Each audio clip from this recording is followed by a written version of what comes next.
नमस्कार। आज हम एक सफर पर चल रहे हैं भारत के एक ऐसे खूबसूरत कोने में जिसे कहते हैं ईश्वर का अपना देश। जी हाँ, बिल्कुल सही समझे। हम बात कर रहे हैं केरल की।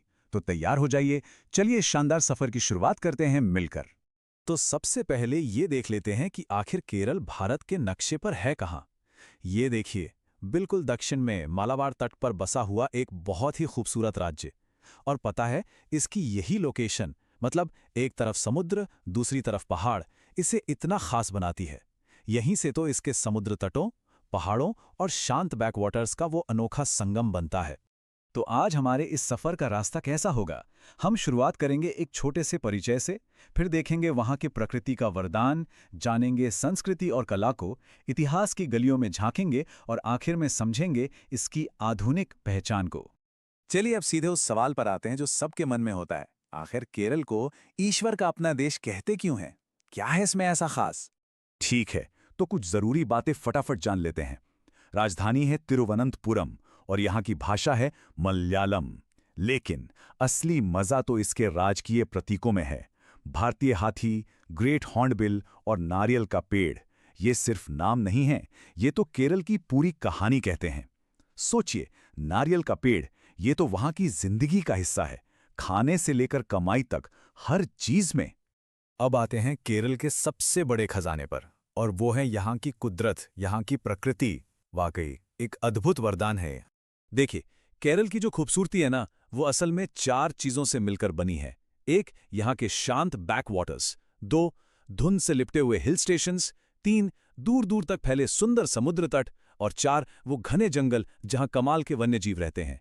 चलिए एक एक करके इन सबको करीब से देखते हैं। तो सबसे पहले बात अलेप्पी की, जिसे पूरब का वेनिस भी कहते हैं। और क्यों कहते हैं, जरा सोचिए। शांत पानी, नहरों और झीलों का एक पूरा जाल, और उस पर तैरती हुई हाउस बोट। मतलब इन बैकवाटर्स पर हाउस बोट में रहने का जो अनुभव है ना, वो आपको सच में कहीं और नहीं मिल सकता।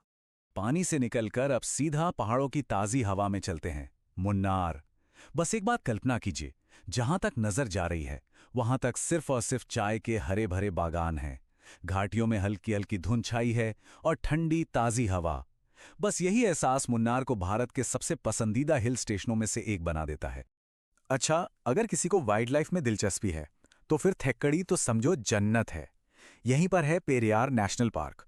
बाघ, हाथी, सांभर और तौर तौर शेर जैसी पूंछ वाले मकाक जैसे दुर्लभ जानवर, वो भी अपने असली घर में जंगल में घूमते हुए। इससे बेहतर और क्या हो सकता है? तो प्रकृति तो देख ली, लेकिन कहानी यहीं खत्म नहीं होती। केरल सिर्फ अपनी खूबसूरती के लिए ही नहीं, बल्कि अपनी जबरदस्त संस्कृति और कला के लिए भी मशहूर है। यहाँ के शास्त्रीय नृत्य की बात करें तो दो नाम सबसे पहले आते हैं। एक तरफ है कथकली, अपने भारी भरकम मेकअप, शानदार पोशाकों और एकदम ड्रामेटिक अंदाज के लिए फेमस। और वहीं दूसरी तरफ है मोहिनीअट्टम, बेहद खूबसूरत, कोमल और दिल को छू लेने वाला नृत्य। ये दोनों ही कलाएं केरल की पहचान का एक बहुत बड़ा हिस्सा हैं। और यहाँ के पहनावे के बात ही कुछ और है। एकदम सादा लेकिन बहुत ही सुंदर। पुरुष पहनते हैं मुंडू यानी धोती, और महिलाएं पहनती हैं सफेद या क्रीम रंग की एक खास साड़ी, जिसे मुंडम निर्याथम कहते हैं। इसकी सबसे बड़ी पहचान है इसका सुनहरा बॉर्डर। क्या खूब लगती है। अरे हाँ, खाने की बात तो रहेगी। केरल का खाना मतलब स्वाद का खजाना। हर चीज में नारियल और मसालों का ऐसा इस्तेमाल होता है कि मजा आ जाए। कभी केले के पत्ते पर परोसी जाने वाली पारंपरिक दावत सद्या ट्राई कीजिए, या फिर अपम और ताजी सी फूड, हर चीज का स्वाद लाजवाब है। त्योहारों की बात करें तो ओणम का नाम सबसे ऊपर आता है। ये केरल का सबसे बड़ा और सबसे जरूरी फसल उत्सव है। पूरे राज्य में धूम मच जाती है। और इसका सबसे बड़ा आकर्षण वो है वल्लम काली, यानी स्नेक बोट रेस। कमाल का नजारा होता है, जिसे देखने के लिए पूरी दुनिया से लोग पहुंचते हैं। अच्छा, आज के केरला को अगर और अच्छे से समझना है तो थोड़ा सा इसके शानदार इतिहास में झांकना तो बनता है। पता है, केरल की कहानी हजारों साल पुरानी है। ये मसालों के व्यापार का एक बहुत बड़ा सेंटर हुआ करता था। प्राचीन काल में यहाँ चेर राजवंश का राज था। फिर आई 15वीं सदी, जब यहाँ के मसालों की महक यूरोपीय व्यापारियों को भारत तक खींच लाई। और फिर इन सब पड़ावों से गुजरते हुए 1 नवंबर 1956 को बना आज का आधुनिक केरल राज्य। तो इतिहास से निकलकर अब हम आते हैं आज के दौर में। देखते हैं कि मॉडर्न केरला की पहचान क्या है। ये जो लाइन है ना, ये केरल की आत्मा को बिल्कुल सही तरीके से बयां करती है। मतलब एक ऐसा समाज जिसने अपनी परंपराओं को भी कसकर पकड़ रखा है और आधुनिकता को भी पूरे दिल से अपनाया है। दोनों को साथ लेकर चलना, यही केरल की खासियत है।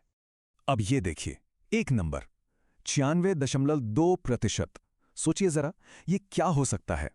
ये है केरल की लिटरेसी रेट, यानी साक्षरता दर, पूरे भारत में सबसे ज्यादा।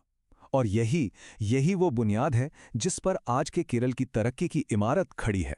तो कुल मिलाकर क्या चीज है जो केरल को इतना खास बनाती है? देखिए, यहाँ की हाई लिटरेसी रेट, आयुर्वेद और वेलनेस का एक ग्लोबल हब होना, अपनी शानदार सांस्कृतिक विरासत को बचाकर रखना, एक कामयाब टूरिज्म इंडस्ट्री और जाहिर है मसालों का उत्पादन। ये सब चीजें जब एक साथ मिलती हैं तो बनता है आज का केरल, एक खास और प्रगतिशील राज्य। तो इस सफर के आखिर में हम वापस उसी सवाल पर आते हैं जहां से हमने शुरुआत की थी। क्या ये जो संगम है, मतलब प्रकृति की सुंदरता, एक अमीर संस्कृति और एक आगे बढ़ने वाली सोच, क्या यही सब मिलकर केरला को सच में ईश्वर का अपना देश बनाता है? शायद इस सवाल का असली जवाब तो केरल जाकर ही मिलेगा, है ना? सोचने वाली बात।